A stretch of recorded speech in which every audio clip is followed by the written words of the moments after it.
Pagi anak-anak, pagi. Assalamualaikum warahmatullahi wabarakatuh. Sampai ketemu, selamat ketemu dengan Pak Sudar lagi. Ya, sesi ini masih tetap. Sesi ini adalah kelanjutan dari sesi kemarin, yaitu pembelajaran otentik yang ada di mall. Masih ada hubungan dengan listrik. Saat ini Pak Sudar akan menjelaskan tentang banyaknya hambatan. Kemarin kan sudah disampaikan ada beragam macam hambatan, ya. Hambatan itu berupa lampu, bisa berupa telepon, bisa berupa eskalator. Di sini banyak sekali hambatan-hambatan, ya. Untuk itu Pak Sudar ingin sampaikan. Nanti di dalam teori itu hambatan ada seri, ada paralel. Mengapa dilakukan seri, mengapa dilakukan paralel? Pada garis besarnya yang dikatakan seri itu kalau dinyalakan satu saja semuanya akan menyala bersama-sama. Jika paralel itu bisa, ya, bisa antara yang satu dengan yang lain, bisa berbeda-beda, ya, dia disusun secara bersab. Sedangkan kalau seri itu disusun secara bersejajar-jajar. Fungsinya apa? Nah, itu adanya fungsinya adalah untuk mengetahui efektivitas. Karena kalau dipasang secara seri itu akan menghasilkan besaran total yang amat besar. Maka daya yang dibutuhkan juga besar. Jika dipasang secara paralel, maka hambatannya itu menjadi lebih kecil. Maka di situ ngirit, anak-anak tahu ngirit, ya. Jadi artinya pembiayaannya menjadi lebih kecil. Nanti anak-anak juga akan diberi pembelajaran tentang daya listrik, ya, di mana kekuatan daya listrik itu amat dipengaruhi dengan tegangan sendiri dengan kuat arus, ya, V dengan I. Nah, anak-anak kembali pada apa yang autentik ini. Di sini banyak kita lihat banyak lampu-lampu yang menyala, banyak situasi-situasi yang semuanya membutuhkan listrik. Jika ini mereka tidak menguasai secara teori, maka pembiayaannya akan membengkak menjadi lebih besar. Ya, kenapa? Karena mereka salah menghitung. Artinya bahwa materi pembelajaran fisika sangat dibutuhkan di mana saja.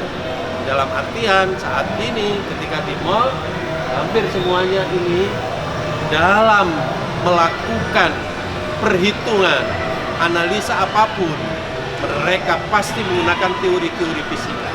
Untuk apa? Agar ketepatan mereka memanfaatkan pembiayaan itu tidak sia-sia. Karena kalau mereka tidak menghitung dengan cermat, maka mereka akan bangkrut. Mengapa? Karena semua pengeluarannya tidak sesuai dengan income yang dia terima. Anak-anak paham? Apa yang ada di pikiran kalian? Bahwa ternyata fisika itu perlu. Fisika itu penting. Fisika itu bisa merubah kehidupan kita. Apa di antaranya? Dari boros menjadi tidak boros. Dari tidak efektif menjadi efektif. Dari tidak efisien menjadi efisien. Bayangkan, lampu yang sebanyak ini jika tidak dihitung dengan baik, maka dia dalam waktu singkat mereka akan padam mati alias tidak bisa dipakai lagi. Tetapi kalau dihitung secara analisa dengan perhitungan yang tepat, maka lampu-lampu yang dipasang di mall ini akan bisa bertahan dengan waktu yang cukup lama. Nah, sekarang Pak Sudar ngasih tugas pemikiran, analisa anak-anak semua. Coba pikirkan sekarang, sebegini banyak lampu yang ada ini. Kira-kira menurut kalian semua, apakah nanti matinya lampu ini, maksudnya mati bukan mati dimatikan, rusak, itu kira-kira bersamaan atau tidak? Ya, yang pertama, pikirkan. Bagaimana kira-kira cara perbaikan-perbaikan yang dilakukan, terutama ini ada yang tinggi, keberadaan tinggi, ada yang pendek, saya jangkau ini nggak cukup. Menurut kalian, perbaikan-perbaikan yang dilakukan di mall itu kira-kira menggunakan alat apa supaya eh, para pekerja untuk memperbaiki lampu-lampu itu agar nyala kembali, apa yang harus dilakukan? Dan yang terakhir, saya minta boleh didiskusikan sama teman, sama orang tua, sama siapapun, ya, diskusikan bagaimana agar kita bisa mengefektif dan efisien penggunaan listrik dengan harapan bisa bayar murah. Apa yang harus dilakukan? Ya, diskusikan saya rasa. Saya rasa itu anak-anak sesi pembelajaran kontekstual series hari ini.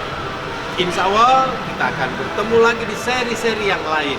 Ya, sampai ketemu. Mari kita akhiri dengan membaca hamdalah. Ingat masih COVID, jaga jarak, pakai masker, ya, dan tetap jaga kesehatan kita semua. Jangan lupa salam buat orang tua. Mari kita akhiri dengan bacaan hamdalah.